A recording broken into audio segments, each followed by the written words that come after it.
Party people, welcome once again to the Party of One podcast, the actual play RPG podcast where the gaming table is always set for two. I'm your host as always, Jeff Stormer, and this week on the show, I am joined by Valiant Dorian for a game of The Beast Within.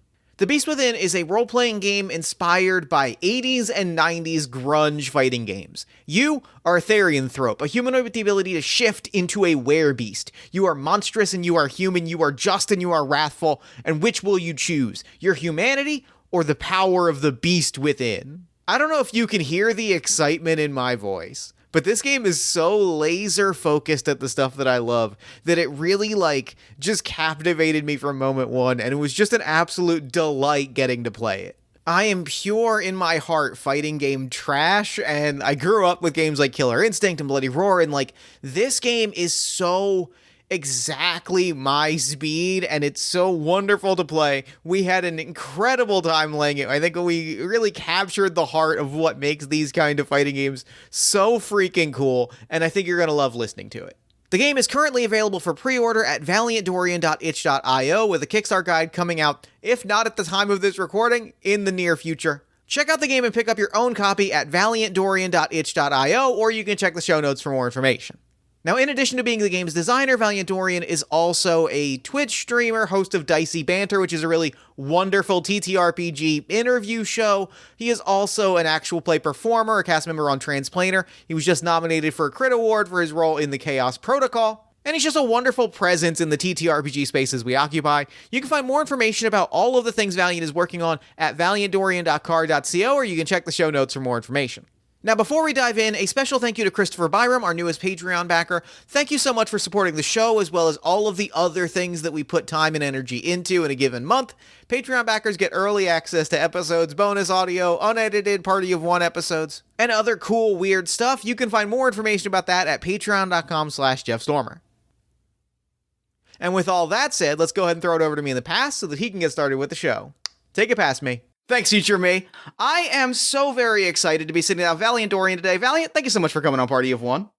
I'm so excited to be here. I am so stoked. I know that we've been talking a good amount about today's game, and I am... Giddy is the word that I would use. Giddy is the word that I think most adequately describes where I'm coming into this recording. How are you feeling? Mm-hmm. We've been talking about this for quite some time, about playing this game and really getting into it. The legacy of fighting games and that feeling of sitting in the living room and playing a beat 'em up with your family and friends. So I'm also so excited to be sharing this with you and sharing this with folks at home who want to live their little werebeast fantasies. It's really got me just so fired up. I'm so jazzed. At the top of our episode, why don't you let our lovely listeners at home know about anything you've got going on, about the game that we are playing this week, as well as anything else you want them to know about. Absolutely. Hello, everybody. I'm Valiant Dorian. I use he, him, his pronouns. You can find me all around the internet at Valiant Dorian or at Otso Spirit Bear. Please enjoy that lovely treasure I just set you on. And I'm the game designer for our game that we'll be playing today, The Beast Within. We are a narrative-first action RPG reminiscent of 80s and 90s grunge fighting games, but with a special werebeast twist. We're going to be releasing our quick start guide pretty soon after the release of this recording, and you can find me and all of my projects, specifically on Transplanar RPG, on Saturdays 8 p.m. Eastern, where I play the misbeloved twin brother of the Chosen One. And yeah, that's about it for my spiel. I'm so excited. Grunge fighting games are so my jam. This is tapping into a chapter of my childhood, my adolescence. This is a running theme throughout my entire life, so I could not be more excited to get to play around in this space for an hour, and I'm so excited to get to play through this game with you. Absolutely, and I can't wait to run this game and show off the fun things that we get to do with all the werebeast stuff. I can't wait to hear more about the deets of your werebeast character that you were going to share with us for this particular session. In fact, why don't I go ahead and introduce who I will be playing today. My name is Rash Allurium. Rash, he, his pronouns. Rash is a... Rash is a man of ambition. in the perhaps Mhm. worst possible meaning of that phrase. Rash was someone who, like, Rash was an unremarkable person, as he would describe himself, before he Mhm. found the call of the Eclipse. Would you like to talk a little bit about what the Mhm. Eclipse is as an organization? Absolutely. The Eclipse is an organization that exists within the world lore of the Beast Within. They are essentially a cult. I think it's fair enough to say that, though they That might feels not fair. necessarily That feels refer. reasonable. Yeah, they might not necessarily refer to themselves that way. It was founded by a very enigmatic man named Rehan. He calls himself the scion of Therianthropy. He is a man that puts forward this idea that anyone can be a Therianthrope, a weird beast, that anyone can manifest that power within themselves, and that he has done it, that he was an ordinary human being before, and was able to access this power on his own terms.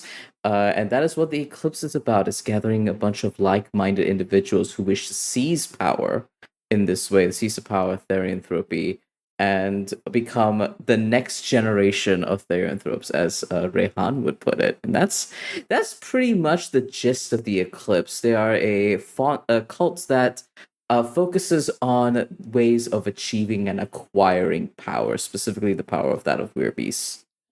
And for Rash, this was immediately attractive. This idea Mm-hmm. of, like, seizing power was immediately exciting and interesting and compelling and a Mm-hmm. little seductive. Like, it was a way to break out of his own existence a little bit. And Mm-hmm. he bought into the eclipse, and he bought in hard. He in sort of like following the precepts of Rayhan, rebuilt himself Mm-hmm. and unlocked his therianthropy, and sort of built himself into a weapon a little bit, is the Mm-hmm. kind of the best way to describe it. Mm. He was a very sort of timid person in his life before.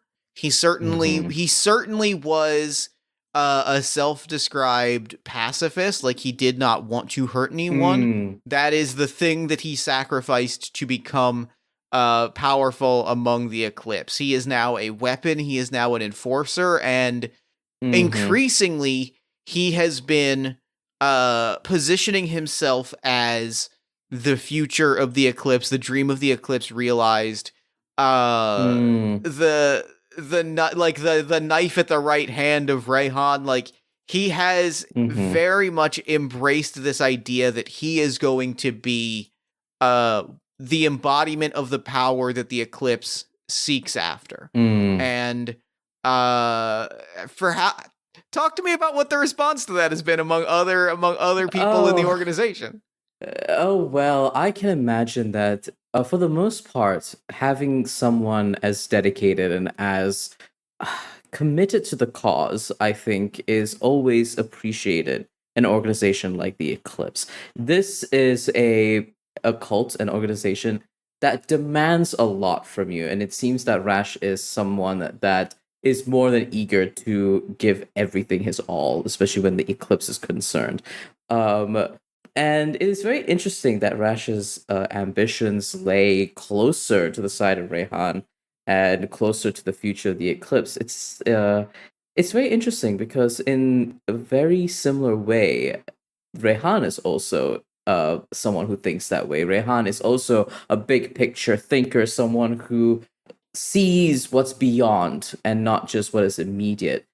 And I believe that Rehan at this moment is also aware of the similarities in that fact and perhaps feels a little threatened by it.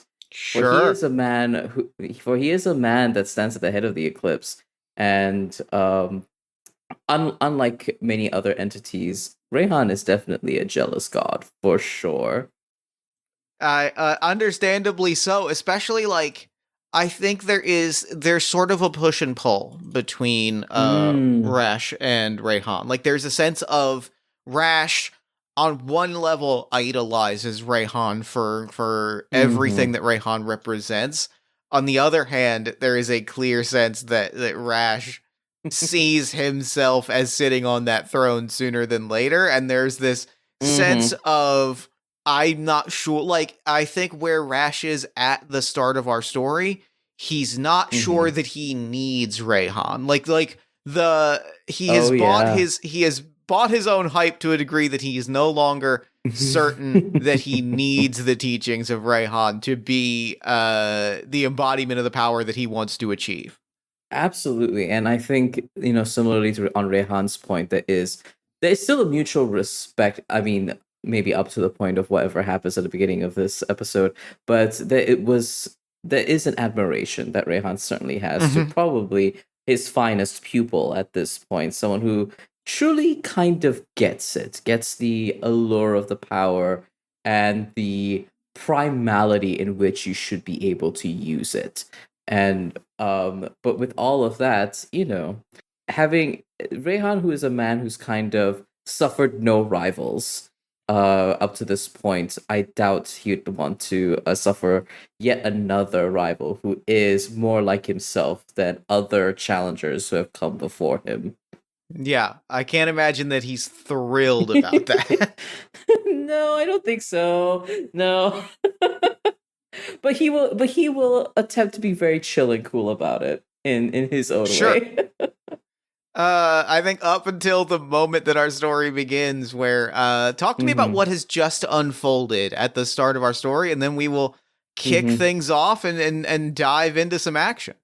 Amazing. The main backstory information that we will need for the start of this session is, well, Rash, you have undergone several missions under the Eclipse. Many of these missions are they range from a variety of things between recruitment, between disrupting a lot of governmental organizations, disrupting a lot of the other Therianthrope groups and organizations that work around the eclipse and against the eclipse. But one particular mission has been alluded to you. This is meant to be your stepping stone. This is meant to be Mm-hmm. the foundation upon which you fix yourself as that right hand. And as fate would have it, you were not allowed that opportunity. You were explicitly denied that opportunity to join upon that mission. And just as you had warned those who had handed this mission towards your cell, your particular group within the Eclipse, your cell was decimated. Your Yeah. colleagues, friends, if I might even hazard, have either returned dead or extremely injured. This was a devastating loss for the Eclipse. And you are here seeking an audience in a cell that you know Rehan is currently occupying amidst the city. How are you feeling about it? I am feeling a lot of things all at once. Mm. Vindicated, like I knew that that was going to be the case. I knew that they needed someone with my power and they didn't believe me. They didn't listen to what I said and this is Mhm. what happened. This precisely Yeah. what I predicted came to pass. I am feeling Mhm. uh outraged that people that I trust my family, now that I have sort of left Mhm. the other life that I had behind, are Mhm. hurt, are dead, are broken because someone somewhere didn't trust me well enough, or Mhm. didn't heed my words and Mhm. put me where I could do the most good and the most harm to the people that deserve to be harmed. I Mhm. And most important, I think, and most prominently, I'm feeling um faded is the word I would Mhm. use. Like, Mhm. on some level, in the back of my mind, on some part of my being, I knew this day would come. I was fully confident that at some time there would have to become a clash of I am not seen as the leader that I am and that I know I am in my soul.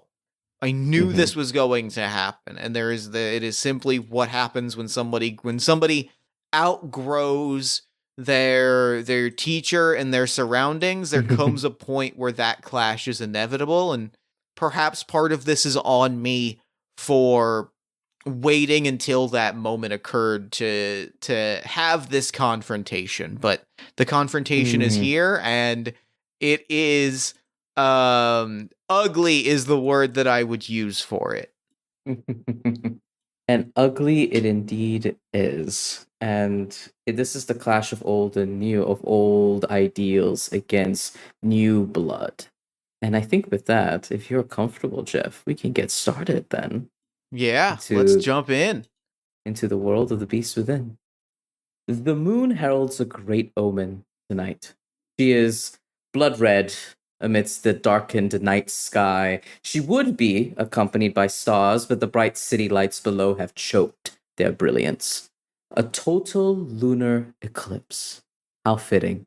As we pan lower to the deep underground within a semi constructed subway system, find ourselves in a cult cell within an organization known as the Eclipse. Slam! Thud! Crash! The high pitched crash of shattering glass rings throughout the silo like, dingy, and damp stone chamber. A violent brawl has broken out between three frenzied individuals. One of them, a pale skinned, muscular person with a shaved head, a deep black ink tattoo blocking up their thick neck, curses loudly. You piece of fucking shit! Just surrender quietly. The other is a middle aged fellow with cropped curly hair. He pushes blood off the side of his mouth and says through gritted teeth, "You're gonna pay for that." Both of them raise their fists, a palpable electrical aura permeating the air dense with the call of violence. They're challenging the one before them. A request for an audience now turned to an assassination attempt. Let me take that line again. Mm-hmm. A request for an audience now turned to an assassination attempt. Jeff, tell us who you are, what you look like, and what you're here for. The best way that I could describe Rash's look is describing his body shape, and the best way that I could describe his body shape is Bruce Timm drawing. If you have seen Batman the Animated Series, Superman, that's the shit. Big, very triangle shaped torso. Wearing open suit jacket, button up shirt, partially unbuttoned. I think like I'm seeing paisley. I'm seeing a paisley patterned dress shirt, partially unbuttoned, very wide collar, almost like a 70s collar. Ooh, love that. Hair that is I'm seeing a mustache. I'm going big thick mustache, very 70s aesthetic to Rash from top to bottom. Thick mustache. Balding, like a thick hair around the sides, a little bit still on top, but very balding. And Rash have like surrounded by garbage cans and broken stone. Rash shakes forth his arms, does a little bit of the coolest thing that anyone has done in the history of ever, which is the thing that Henry Cavill did in that one the Mission Impossible. Of the arms. Yes. The lock and load the arms. You know immediately what I'm talking. I know exactly what you're talking about, and it is one of my favorite things in cinema. Yes, absolutely. It's the sickest. It is the sickest thing that has ever been done, and I think 100% locks and loads one arm, locks and loads the other, and just utters, "You could have gotten out of my way. This could have been a wonderful interaction. Anything that happens from this moment forward is on your head, and wherever those heads end up in this subway platform. Now, who would like to take the first shot? And with that, I think there's a single moment, a vein that bulges on both foreheads of these grunts that have challenged you here in this silo. And they both yell out in unison for the eclipse. And I believe this is a perfect time for us to jump into combat. We are going to Let's ask do for it. an initiative roll. Please go ahead and roll me that d12 and add your agility. And my agility is +0. My initiative roll here is that's a 12. What a start. What a start to the fight. A critical hit over here with your initiative round here. And with critical hits, what typically happens is that you seize an advantage. Because combat hasn't fully initiated yet, I will say that you not only get to go first, but you get to seize a temporary narrative advantage. And this can look like a variety of things, like being able to maybe block their entry of escape, or maybe finding a way to take the high ground, something like that. What would you like to do as you see these two individuals? They're stood about, let's say, about 6 feet away from each other as they are blocking the entryway that is a one door entry and exit within this little siloed room. And they look like they're about to shift. I am thinking, you know what my narrative advantage is here? I'm looking at my character abilities and I know exactly what it is. Oh, okay. At this moment, I've caused a great deal of damage to this space, to this building, to this meeting area. Mm-hmm. I think the lights shut out. Oh, absolutely.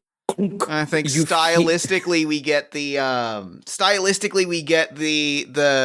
we're in it now, because stylistically we're getting the flickering green emergency lights. Like this entire fight is lit in flickering green up and down emergency lights, and that is so exciting.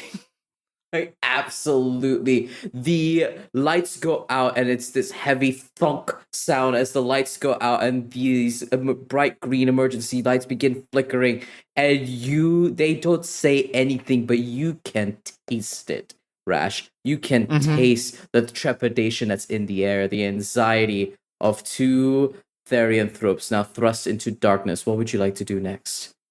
I think at this moment I am grabbing at one of them. Mm-hmm. Who would you like to grab for? Would you like to grab for the person with the buzz haircut or the person in curly hair? They have names. You know their names. Fiona and Sufyan are their names. They are grunts that work for the Eclipse. Who would you like to grab for?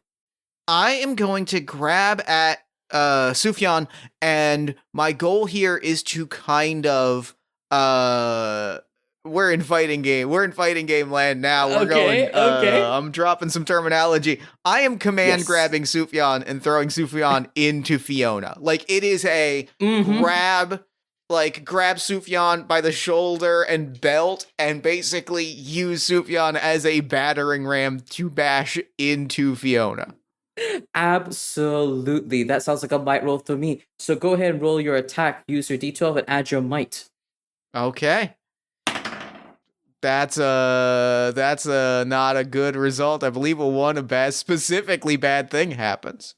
Oh wait, sorry. Could you repeat what number you got again? I rolled a 1, and so it's a 3 total, but I believe on a roll of a 1, a specifically bad thing happens. What a great follow-up to a 12. Truly, the dice giveth and the dice taketh away. The dice truly taketh away. You have critically failed in this venture. That means is whenever you fail in the Beast Within, you take a wrath point. Because you critically failed, take 2 wrath points. All right. And I believe your specific ability, Potent Perseverance, gives you an additional wrath point on top of that. So make sure you have a total of 3 wrath points for that.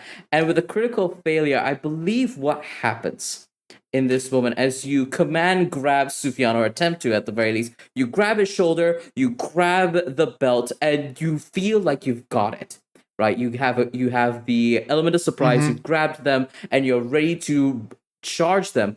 But Sufyan has taken notice, and in one fell swoop, using their back of the forearm, they chop away one of your arms holding onto his belt and shoves you away. Please take a wound as he A retaliates wound. against your command. That means taking one of those slices in your little damage wheel. One slice of damage wheel. I don't think I could. I'm gonna track this Oh yeah. manually. Apologies. Yeah, that thing's not formatted Oh yeah, correctly. all good. Here we go. We've got one wound. Mm-hmm. Amazing. With that, do you still have part of your movement here? Would you like to reposition? I think I would. I think I'm going to, having been slashed and wounded, I want to. We are on like essentially a subway platform, correct? We are Or something basically to that in effect?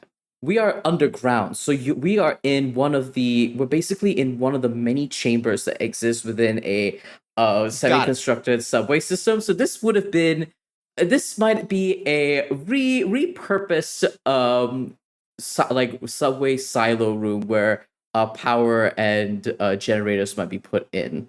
Got it. Got it. Okay, cool. Then I am going to reposition.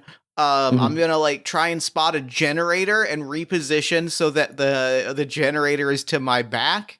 That way they Ooh, cannot flank me at the front and back, and also if they run at me and I sidestep out of the way, they might come crashing into a generator and have a very bad time.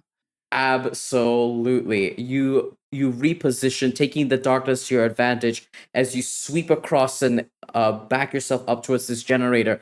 Sufyan is the next to respond, who is eager to help his comrade. You see him begin to shake a little wildly as you hear the cracking of bone. You hear the very, very telltale sounds of shifting as huge tufts of white fur begin to burst out of his skin, and Sufyan transforms and shifts into a leopard, a were rabbit. And as he fully transforms into his were rabbit form, he will use his hair insight ability, in which he attempts to glean information out of you. We shall see if he succeeds. That is a mixed success. So tell me, Rash, what distraction is occupying your mind in this moment? The distraction that is occupying my mind at this moment is, I think it is, now that I know that they want me dead. Now that I Mm-hmm. have it confirmed, I should say. Mm-hmm. It is the numbers game. It is, I have to take these two out quickly and keep moving so that I Mm-hmm. can get to Rayhan, because if I take too long here, there's going to be a lot more people Mm-hmm. making a move towards me. Absolutely. And noticing your distraction, noticing your gaze panning across the entirety of the room to find the swiftest way to dispose of the two of them and aim for the door, you see Sufyan repositioned closer towards the door to ensure that you do not have it that easy. And immediately after that, your Mhm. next opponent is about to go up. Fiona, this shaved head woman and with these thick black tattoos, also begins to shift as she turns into a weird tiger. We see the tattoo almost forming the bits of black stripe that wrap around her neck as she cracks her knuckles and snarls right at you. And in true form, almost crouching down to all fours, she launches herself at you and is going to attempt to hit you. Ah, the dice taketh and the dice giveth away. Indeed, that is a failure. Rash, you see this massive paw with large claws come onto your face. There is a split moment where you are almost certain that is going to make impact and dig into your face. But in a moment of lucidity, you're able to turn yourself just enough to dodge it. And because this is a failure, how would you like to respond? Would you like to take this opportunity to attack? In fact, I would, because when a target's attack fails to connect, I can choose to lash out with my claws and make an adversity Yes. roll. Absolutely. Make a So adversity I roll will with be agility. that is let me look at this real quick. That is a 4. I'm deciding if I want to You do have 3 wrath that's points. going to be a failure. I do. I could push this to it. I could spend all 3 to push this to a successful cost. I'm going to re-roll. I think it's better All for right. me to re-roll at this moment than All right. it was not better to re-roll. That's a 3. All right. All Failure. right. As a failure, on a failure, your opponent is not so easily subdued. I will now, the Aeon, which is the GM here in the game of the Beast Within, will now narrate the disadvantaged position you now face. I think you do not take a wound here. I think what happens here is, although you've dodged the initial attack, you attempt to counterattack with your fist to make contact with a rib or a shoulder or the chest of Fiona.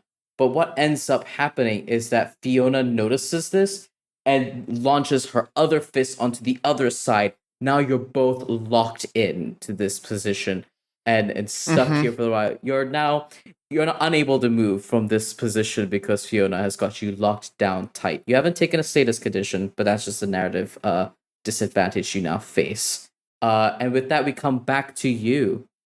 There's only one thing to do when somebody is holding you in this position, and that is to give them a lovely little kiss, which is to say full on soccer headbutt. Yes, let's go. Please go ahead and make your attack with might. That the dice really are giveth and taking away today, because that is another 12 to 14 total. Ooh. Oh my goodness, a 14 total with a critical hit. Now I'm going to let folks know what happens when you are in combat and you hit a critical hit. You get many choices. Because when you critically hit, you not only succeed, you're able to add many things to your attack. You can choose to unleash a combo. As part of your combo, you can deal an additional 2 wounds to your attack, so that will total to 3 wounds total, and inflict a status condition. Or you can choose to break a wall about it, which will bewilder your target. Breaking a wall about it feels. You will shatter a wall and boundary while attacking your opponent. Your target will be bewildered. You will deal a total of 2 wounds, and you will seize a temporary advantage as you enter a new arena. That feels really good. That feels great. I think I gotta break a wall here. I gotta break a wall. You gotta break a wall. Amazing. Tell me how you break this wall, still in your human form, by the way, as you launch this opponent across past this room. Direct head to head headbutt. Mm-hmm. Crash face to face. They rear back. Fiona rears back. I grab them by the throat and spinning around, kind of like just hurl them into and through a wall at full speed, collapsing the wall around them and bewildering them. Amazing. Well, the interesting thing about this particular piece of combat was that Fiona was already injured from before when you had your first initial tussle. And so, with dealing 2 wounds onto Fiona, she is knocked out. As you break the wall, bewildering her, she falls flat on her back amidst the rubble of stone and brick. And all you hear is as she lands with a thud. And you notice that she does not move as she is currently knocked out. It is just between you and Sufyan now. You also seize a temporary advantage. You're now, I'll let you decide if you want to be outside of this room or still within the original room as you face down your other adversary.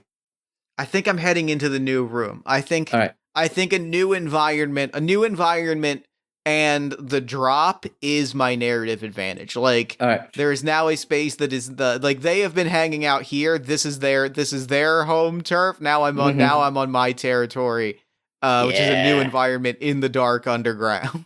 Yes, absolutely.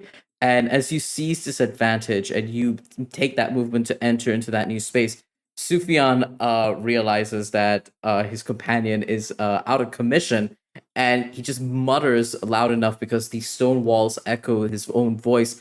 Shit!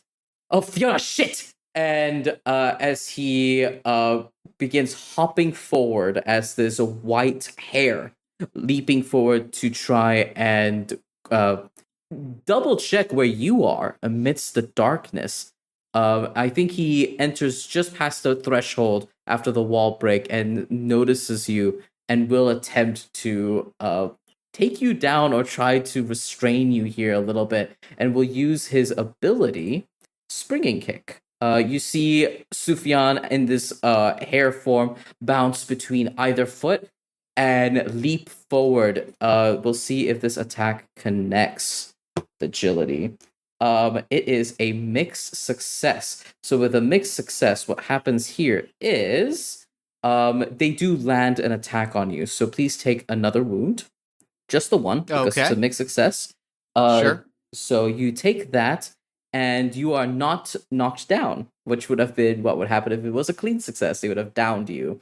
But they just launch this kick. I think it hits you like in the side of your ribs. But they were hoping that that kick would knock you down.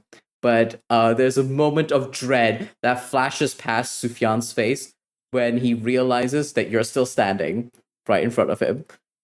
It's now your Leans turn. out of the shadows and just whispers, "My turn."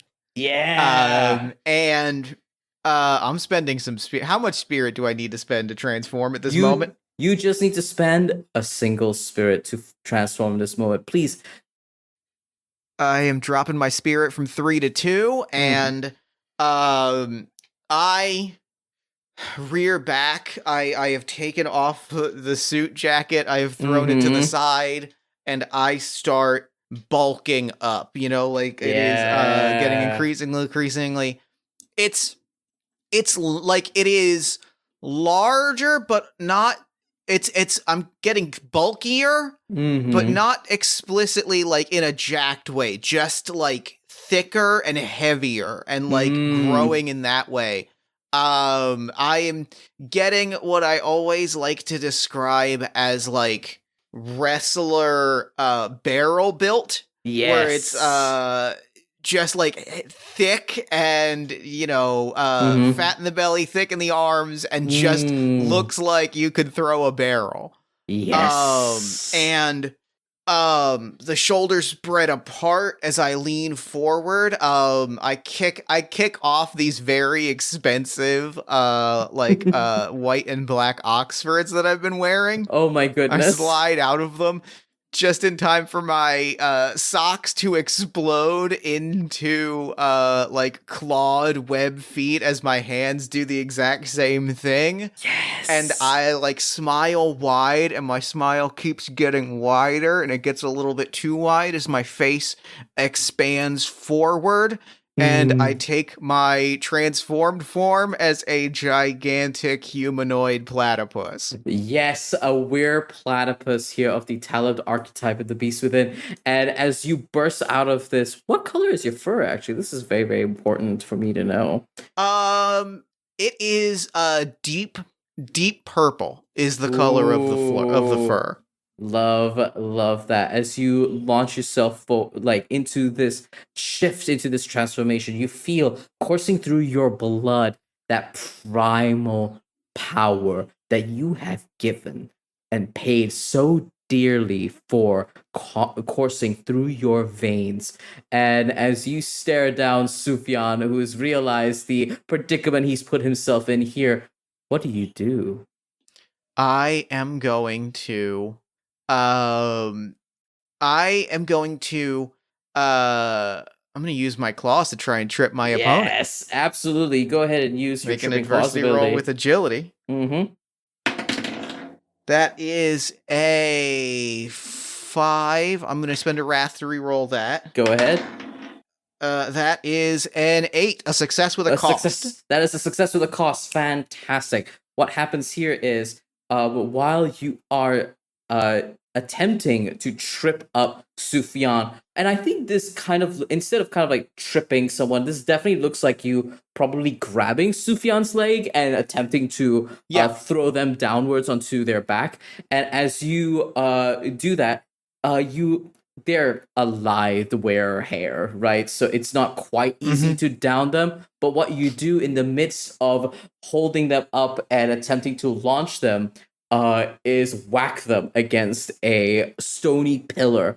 And there's a loud crack as you see the bits of cement and stone begin to crack and shatter underneath the weight and force of your hit. And you deal that 2 wounds onto Sufyan. And in a quick moment, lights out as Sufyan's eyes roll to the back of their head and they are knocked out. You have subdued both of your opponents on this day, as they are unconscious at your feet. What do you do now? You are now. Go ahead. There is a moment where in his platypus form, I think Rash stands, grabs Sufyan again, like looks around, shouts at the top of his lungs, Rayhan? Rayhan, I'm knocking at the door. Are you going to answer? And is going to pick back up Sufyan by the ankle again and do 1 second big swing into this pillar, making this gigantic noise again. Don't you hear me ringing the bell, Rayhan? Oh yeah. And then throw Sufyan aside. I think what happens is because that was sick as hell. What I'm gonna do here is, as you knock against this pillar using Sufyan and then toss him aside like yesterday's garbage, you notice the pillar shift and it does break a little. It breaks and falls forward onto another wall, shattering it, and you see the space underground better now as light begins to pour and filter in from the other side. You see on the other side the full kind of open lobby area of what this cell looks like. You've been here before. You do not need to have to go hunt down Rayhan. You know where Rayhan's office would be in this particular cell. He is a man that wanders between all the different cells, and always in every one there's a special room for him, and you know exactly where that would be located. I think if you are feeling like you're just ready to go chase this man down, you cross that threshold and you're bathed in this pale white subway light as you enter in your platypus form, and it is eerily quiet in here. I think there's a moment where you wonder where everyone in the lobby is.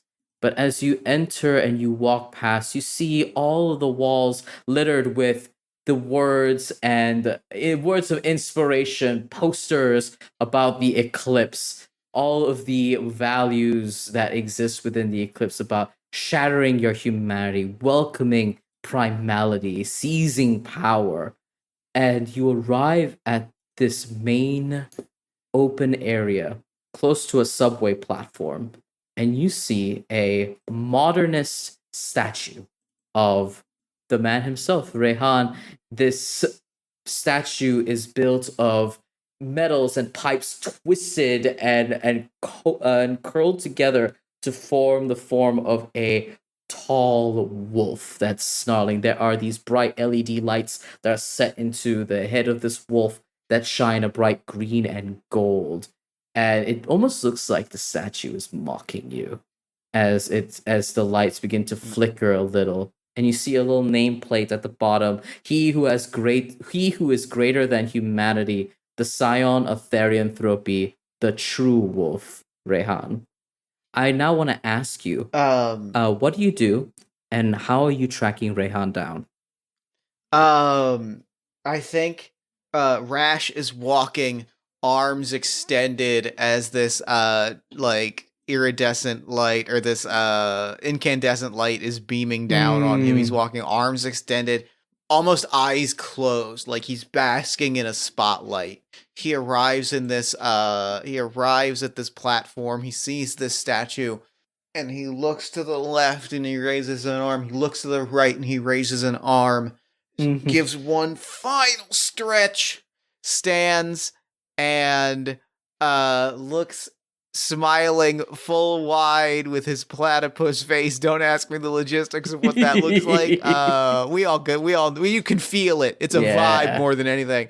And steps forward to the statue and says, "Well, you didn't like me knocking the door.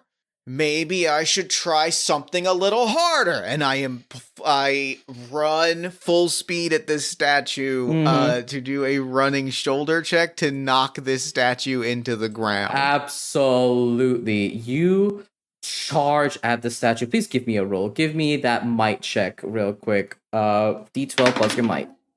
That is a 9. That is a success. That is a success. You easily grab onto the statue, so you charge into it, and you smash through the statue, breaking pieces of the metal. You hear the snapping, whirring, the distinct sound of static that dies within the LED lights behind the green and gold eyes of the statue.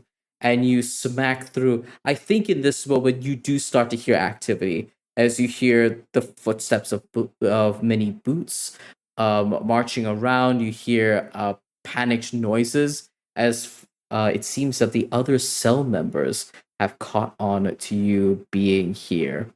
But you have opened yourself a new pathway. And I think what happens is, as you enter this space, you are met with some Eclipse cult members.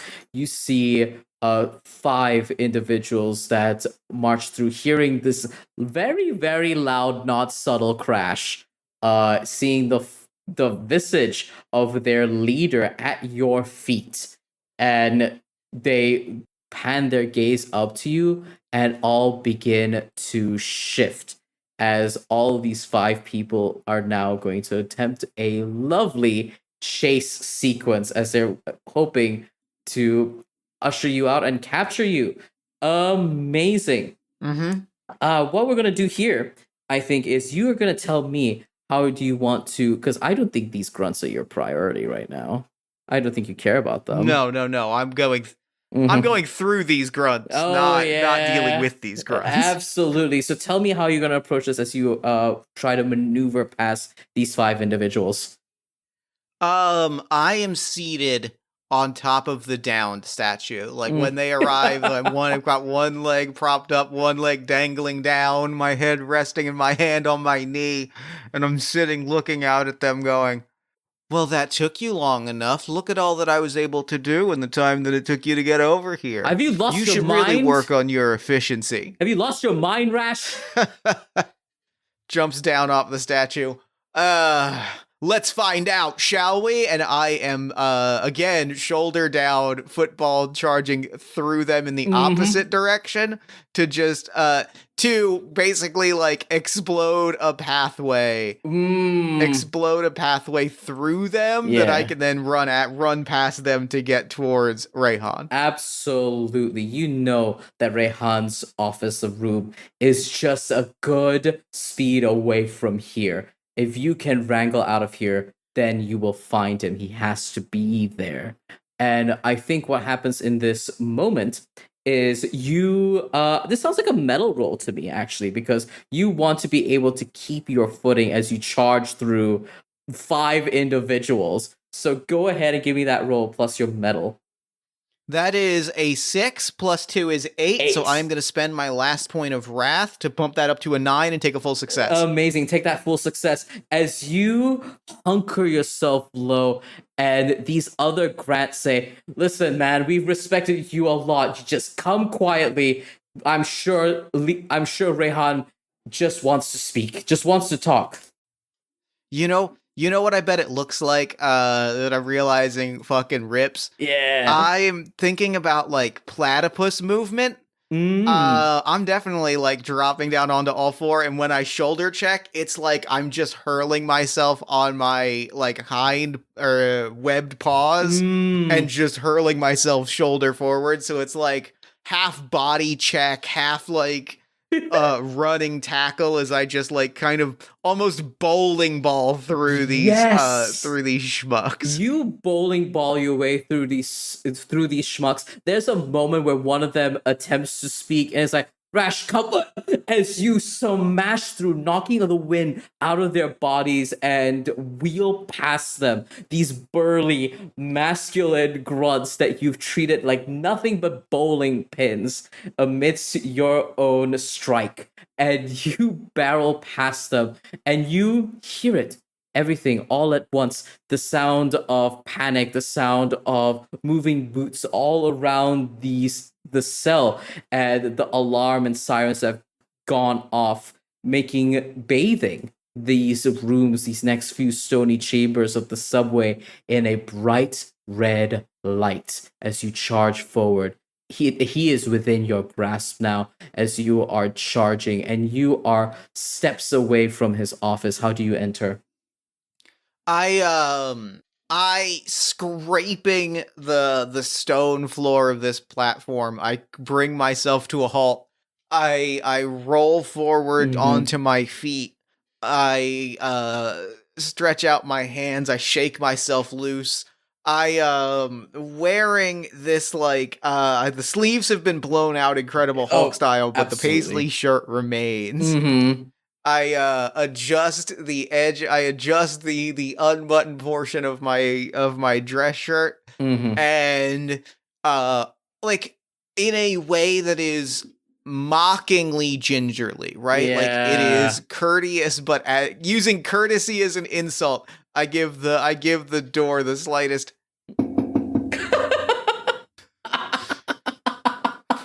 You knock, and I'm going to ask you to make me an instinct roll here. Okay. You do have a. That's another 12, but it is -2 to a 10. To a 10. So that is still a success. You knock onto the door. It is quiet, and I think knowing that you are pretty safe, if you so choose, you can choose to open the door.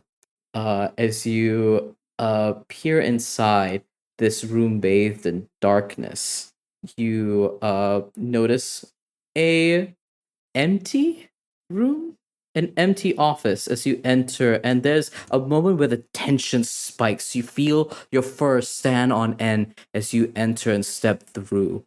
And this is his place. This is his office, this opulent room of very, very nice comforts, thick rugs, a very, very rich, deep wood table, that a desk rather that sits at the center of this room with stacks of items. There's a dagger in a sheath at one point. And as you step deeper into this room, and everything, there's almost that thick, sharp sound of static that is keeping you focused as you hear the electricity that runs through this room. And I think something catches your eye with that 10 as you are stepping in, waiting. Rehan is no fool. He must be here. But you are momentarily caught by something that's on the table. You see a paper, a piece of document that seems to have a bunch of notes on it, a report sent in by someone else with Rehan's own assessment written by. Do you read it? Without hesitation, the one thing I want to add, just for narrative, because it's sick. As I am going to do, I am setting down the door that I ripped off of the hinges to get in here. Yes, you politely put the door back. Yep. There's a tiny creak where I just like lean it against a wall and then go grab the paper. You go and you read this document. You find an order. This is something you're very familiar with. This is basically a mission brief that aligns some of the leadership. I mean, your You were one of the leadership members that would offer advice, offer your assessments on how to best approach a mission. But this is your operation. This was Operation Hidden Knife that you were denied. All like the reason why you're here in the first place. And you read the advice, you read the assessments of these other leadership members. One of them even going so far as to write, leader, if we are to not include Rash into the current Operation Hidden Knife, our friends, and friends is written in italics, in the order, in the order, will certainly do great damage to our cell there. And then you see a reply written in red ink. And Rehan makes a note. Good. Let him suffer the lesson. And I think in this moment, as you read that red ink, that disregard, that knowledge that this man has calculatedly put you in that position to suffer a lesson, you hear right next to your left ear. Hello, little one. And I am going to attempt an attack on you as Rehan, hidden in this room, begins to lean his snout forward and attempt to roundhouse kick the back of your head. Oh, Fantastic. Oh, Fantastic. I am so sorry. Do not apologize. I'm just stoked. I am so sorry, as Rehan did indeed roll a 12, as he critically hits. We have rolled so many 12s this session that I am losing my cool.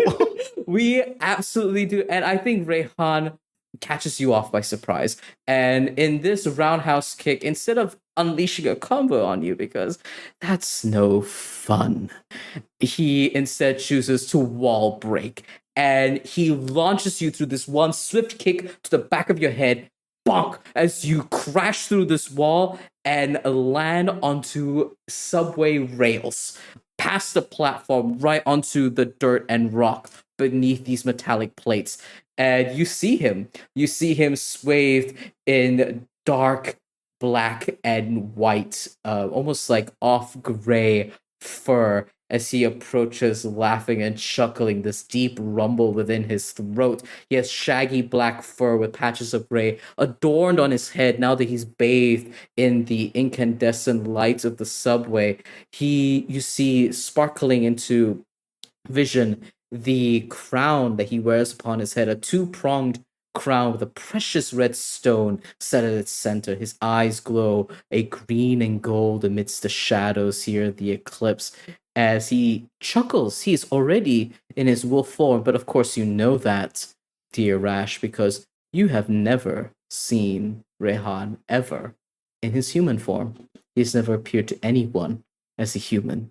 And he looks to you and he says, oh, little one. So many lessons you must learn today. But it is okay. I am but a patient and benevolent teacher. And he cracks his knuckles looking at you. Please take from that earlier attack the 2 wounds, please. Yep, that puts me at 4 wounds. Ooh, we're not looking good over here as he laughs and chuckles in your direction. How do you respond? I am from below on this platform. I am looking up at him and smiling and beaming with a sort of unhinged glee. Just, oh, what's wrong, Rehan? Too afraid to face me face to face with our opening exchange of my final exam before I graduate from your little starter academy? And I am going to reach and use my tripping claws to try and grab his ankle and pull him down onto the tracks with me. Absolutely. Go ahead and use it.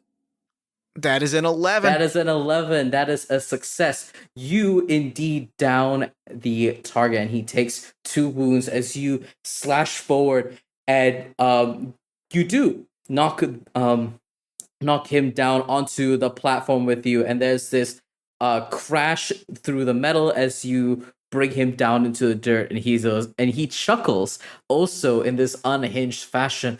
This moment where you both mirror each other in this ferocious primal bloodlust at each other as he just laughs. Oh, little one. Oh, you believe yourself to be so powerful, so strong.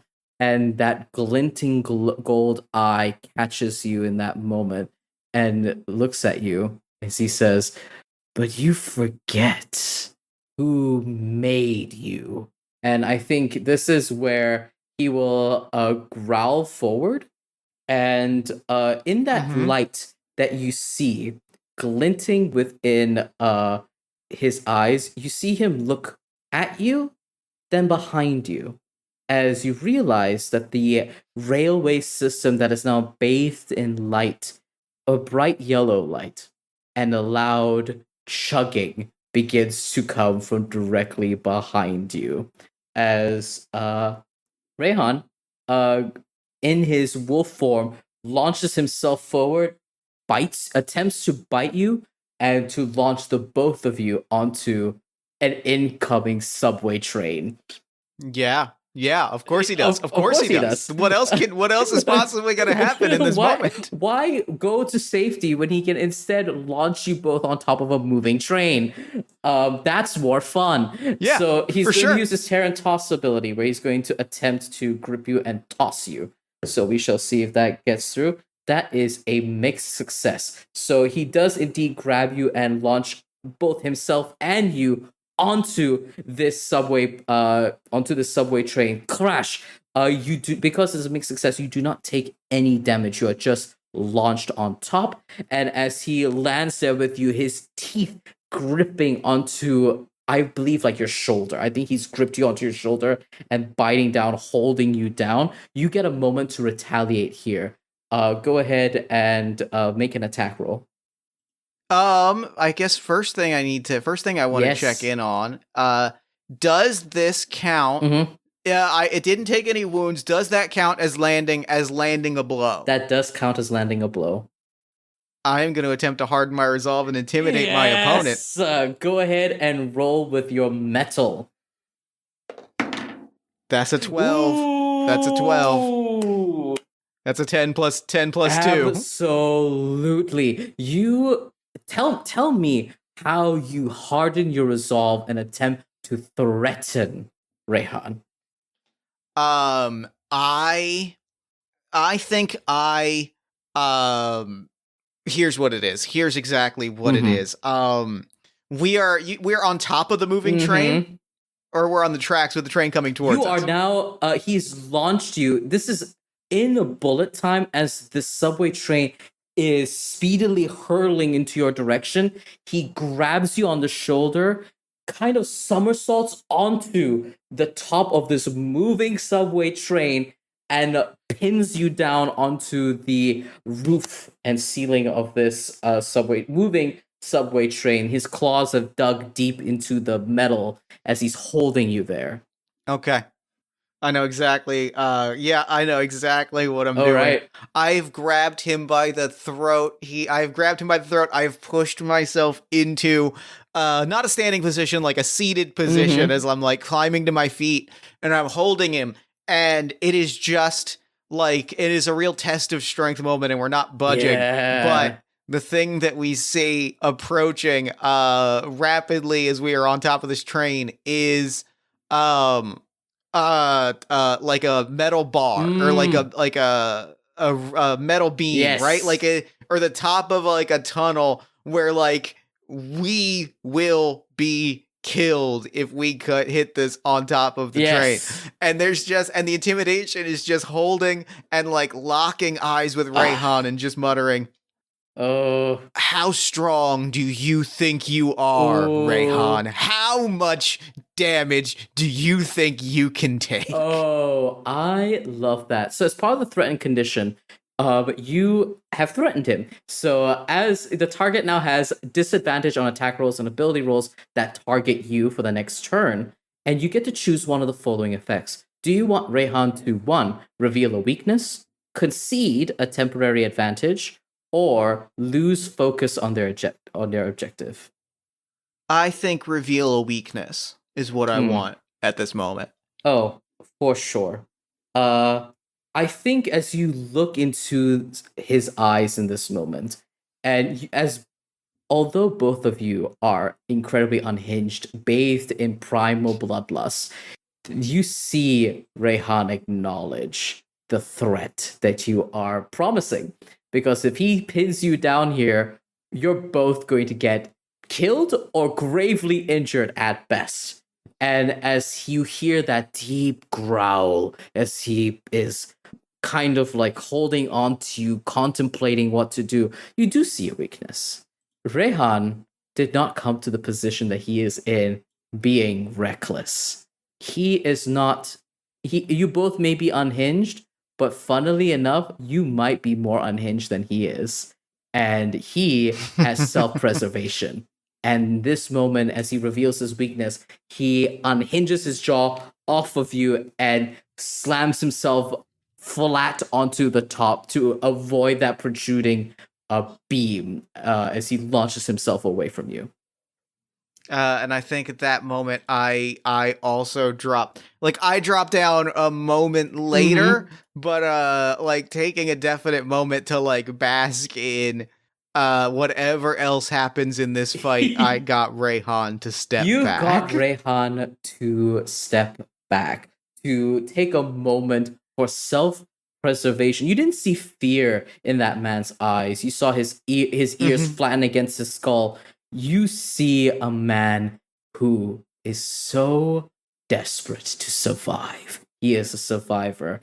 And as you both flatten yourselves against the roof of this as onto the roof of this subway ceiling, I want to know because that was Rehan's turn that happened earlier. What do you do now that you've seized this advantage? I wait for us to like come out of this service tunnel for the beams to space to move again. Ooh. And I bare my claws and I am rushing at him with my poison claws. Amazing. Let me paint a picture for you. As you emerged out of this tunnel, you are both bathed in lights and glittering lights of the city lights and night sky. You're bathed in the red lights of the moon and the lunar eclipse and the glittering lights of the city as you are hurtling onto the subway. You're on a singular railway that's taking you to the other side of the city, and you're surrounded by bodies of water. Go ahead and make that attack for me for your venomous spurs. Uh-oh. What has... oh, wow. You know what? This is a good time for this to happen because if I'm gonna die, it's doing something really cool because that's using my instinct, which is my weakest ability at -2, which makes this a 0. A 0. Oh my god, please take... And I do not have... I've been rolling well, so I don't have any wrath to spend. Go and take that wrath. Take your wrath for this. And you have failed. Yep. So I get two wrath or 3? How much? I get 3 You get wrath? 2 wrath because you took it's -2, right? So you didn't roll... Did you roll a critical failure? Yeah. Oh, no. I rolled a 2, so it 0. bumped down to 0, so that's not a critical fail, so I take 1 wrath plus the additional wrath that I get for my ability, so I take 2 wrath total. Got it. Total. On a failure, your attack misses, and I think as you launch forward with these venomous spurs, the like bright green acid that's lit up by the lights of the railway stations that you are passing by glitter against his own green irises as you see him smile this wolfish grin at you. And as you miss just inches away, you were inches away from letting this man know exactly what you think of him. And in a very interesting turn of events, he does not kill you yet. He watches that happen and he just laughs as you move this paw past his face. See, that's the problem. That's the problem with you, Rash. You have tasted power. You are an enforcer, you are violent, and I love that about you. As he steps forward. But this is the real difference between you and I. I know my power. I need not prove myself. But you, high on your own supply, how far you have fallen. And with that, it will be his turn. And as a funny little gift, because I think he's reached a point where he's kind of toying with you, but he wants to give you the gift that he's such a benevolent leader. And he kind of holds up his paw and it's bathed in the red light of the lunar eclipse. I'll give you a parting gift. Let me show you what a true wolf's power is. And my dear Jeff, who is playing Rash, you see this bright blue energy kind of wisp past his fur, and his eyes glow even brighter as he's about to use a beast drive ability. He's going to show you a special legendary ability that he has. And he launches himself at you, spending a spirit. We'll see how this goes. Ooh, that is a mixed success, which means you get a fun little retaliation at the end of this. And as he lays into you, you see the first thing he does is kick at you and then begin kind of unleashing these flurry of claw and fang attacks as he snaps onto your arm, snapping onto your torso, kicking you with the bottom of his feet as he's attempting to just, even now, even when he's bestowing you this gift, he's toying with you. He's playing with you. And I want you to take, you only have 2 slices left, right? I believe. Yeah, because it was a mixed success. Yes, that's because correct. it was a mixed success. He does take those 2 wounds from you, but because it's a mixed success, I want to ask you one thing here, Rash. I want to ask you, what do you do? And I guess it's 2 questions. I want to ask you, what do you do in these final moments of consciousness that you have in your body right now? My final moment. I think the final thing that Rash does. This is a cool lingering moment that that as I black out and presumably and I will see if I wake up. I'm not married to waking up, to be clear. I think it is one final, like, there is this one final moment where we are face to face, and it is like consciousness fading, getting fuzzy, starting to black out. Just mutters, "Nice gift. Good thing I got you one in return." And I am scratching him down the face with my poison claws. Not to poison him, not to leave a lasting thing, but just hopefully so that my poison burns his face in such a way that scar is going to linger for a while. Oh my god, absolutely. You burn and char. You smell that acidity burning into like sweaty fur as you hear him go, it's solid. Sorry, let me take that again. It's the gnat as he grabs into you, and as he's kind of like flickering this acid off of his face, it is burning his face. It is blurring his vision for a moment as he notices as he has to get you away from himself, because the longer your poison lingers, the deeper the scar you will leave on the Scion and Therianthropy. And he, in this moment of wild self-preservation, of wild retaliation, he grabs onto the other shoulder, the one that he had not bitten, and launches you off the subway. And there's a moment there where you move in bullet time and you watch the like shadow of Rayhan grab onto his face and buckle over onto his knees, and you see it in the small moments through his fingers. You see that deep red scarring beginning to form onto his face as he swears and curses. And you are falling. You're falling, Rash. You're falling. And something catches you. You feel water. A loud splash, and you are now hovering underwater. You are floating and you're feeling the gentle river begin to lull you like a lullaby, like a babe about to enter sleep. And I have a question for you, because death and the beast within is is asked for, it is earned. And Rash, I have to ask you this: do you succumb? I think there is a before uh moment before unconsciousness arrives. Like there is a moment before the last flickers of consciousness and then life out of Rash's mind is thinking about that burning acid scar and thinking about that and thinking, I just proved that he's mortal. Mm-hmm.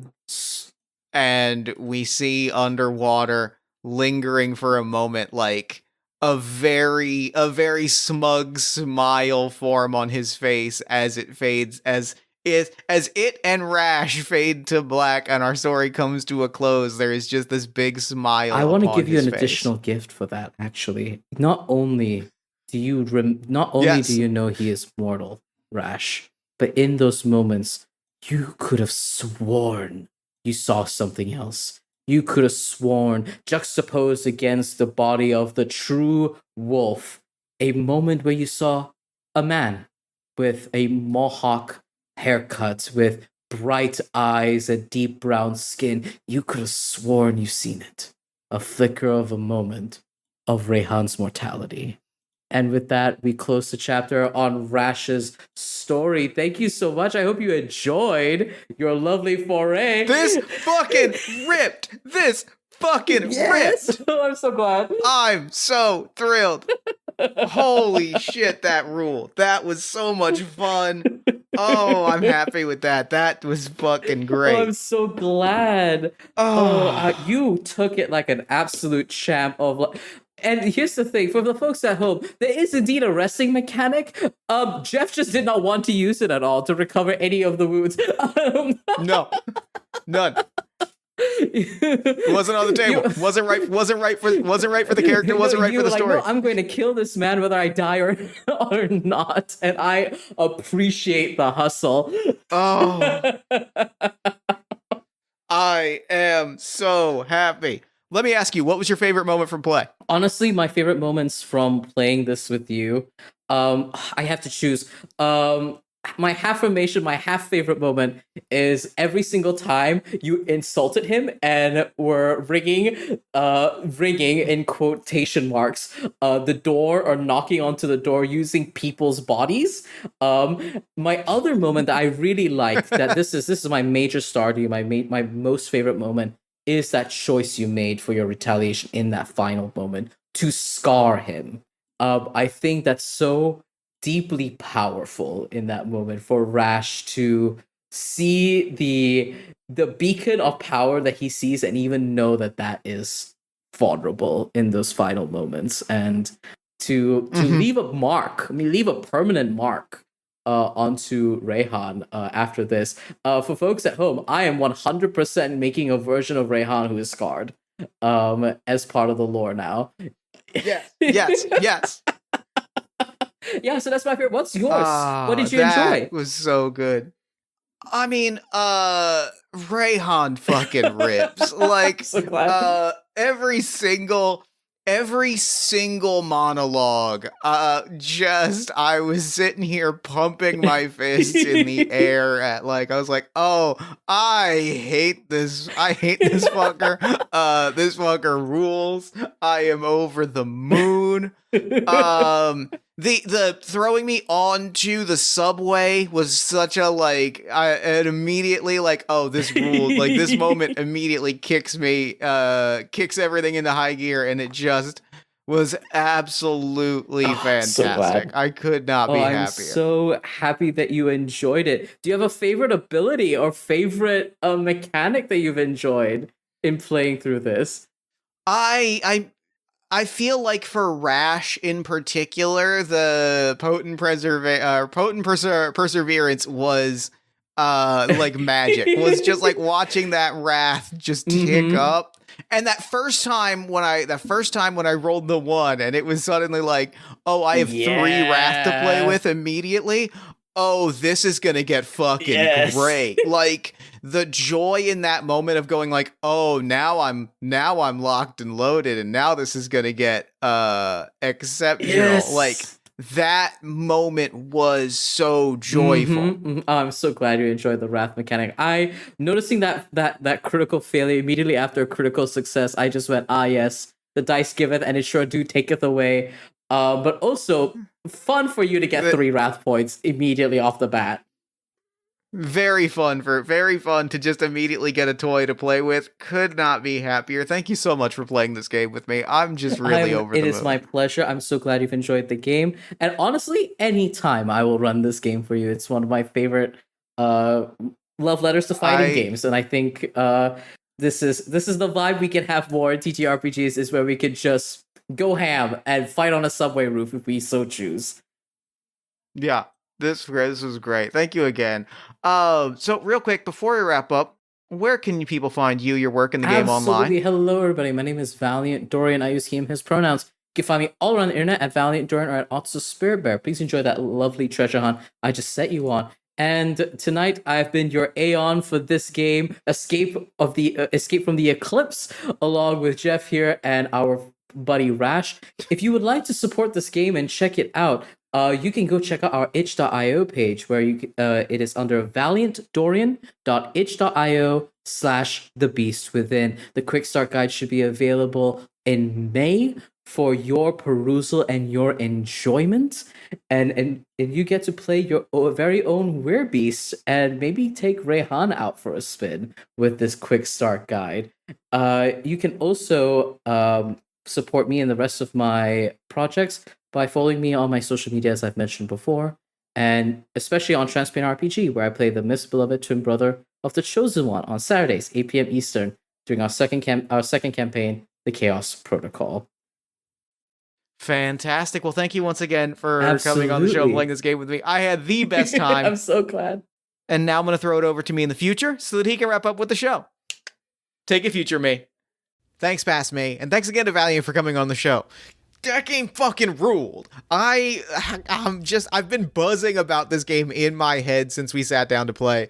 It's just, the game rips. The game absolutely kicks ass, and we hit the vibe. There's something special about the show and about the games that we play is we just hit the vibe, and we were on the wavelength. We were just absolutely tearing it up from moment one. I love this game. This was something really special. Anyway, be sure to pre-order your own copy of The Beast Within at valiantdorian.itch.io, and be sure to follow Val on Twitter, as long as that's still a website, at valiantdorian. Then while you're on Twitter, follow us at Party of One Pod, like us on Facebook at facebook.com/partyofonepodcast, find us on TikTok at Party of One Podcast, find us on Tumblr at Party of One Pod, subscribe to our newsletter at buttondown.email/partyofonepodcast, and join our Discord community at bit.ly/partyofonediscord. If you enjoy the show, there's a lot of ways to support it. You can support us financially at patreon.com/JeffStormer or ko-fi.com/JeffStormer. You can give us a nice iTunes review, shout us out to a friend, give us some love on social media. You can buy some Party of One merch at bit.ly/partyofonemerch. Or, if you're looking for more great podcast content, you can check out All My Fantasy Children, which is a character creation, storytelling, and world-building podcast that I make with my best friend in the world, Aaron Catano Saez. We take a listener-submitted prompt and spin it into an original fantasy character, populating a shared universe one story at a time. You can also check out Yazeba's Bed and Breakfast, which is an actual play about a heartless witch, a cozy house, and the many people making their homes inside. Both of those you can find wherever you get your podcasts. Party of One is, as always, produced and edited by Jeff Stormer and Jen Frank. Music for the show comes from the song Infinite Lives by Mega Ran featuring the D&D Sluggers, and the Party of One logo is by Evan Rowland. If you'd like to inquire about advertising rates, coming on the show as a guest, or about press coverage of the show, you can email me at partyofonepodcast@gmail.com. And unless I am mistaken, that is all we do here. So until next time, thank you so much for listening. Remember to fight the forces of fascism every single day. Remember that self-love and self-care are radical and defiant acts of resistance. And as always, party on, everybody.